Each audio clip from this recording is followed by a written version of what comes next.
In John 2, verse 19, Jesus warns his fellow Jews, destroy this temple, and in 3 days I will raise it up.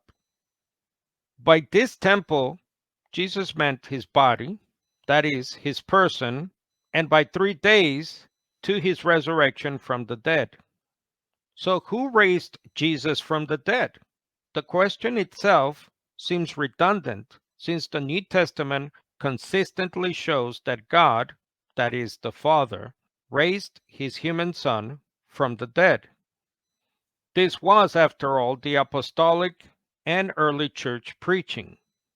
As the Apostle John himself goes on to witness in John 2, verse 22, when therefore he was raised from the dead, his disciples remembered that he said this, and they believed the scripture and the word which Jesus had said.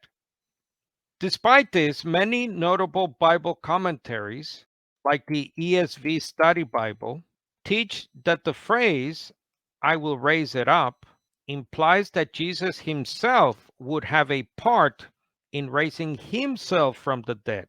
In fact, Jesus says that he is the resurrection and the life in John 11, verse 25.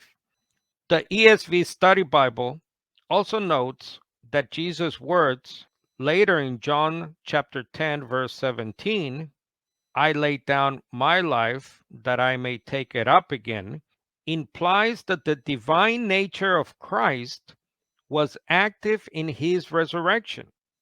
He was able to take up his life again. Yet other commentaries and even notable Trinitarian scholars contradict this view. The late New Testament scholar, Dr. Larry Hurtado, commented on his article blog that Jesus' resurrection is rather consistently an act of God. For example, even in John chapter 2, verses 19 to 22, always read the context. Though Jesus is portrayed by John in verse 19 as raising the temple, that is his body, in verse 22, note the passive verb form when he was raised, that is, by God. And the New English Translation Bible supports Dr. Hurtado's point regarding the passive verb raise used in John 2:22 when it notes on Matthew 28 verse 6 that this is a divine passive which points to the fact that Jesus was raised by God. The NET Bible reference is to Greek Grammar Beyond the Basics by the noted textual scholar Dr. Daniel Wallace.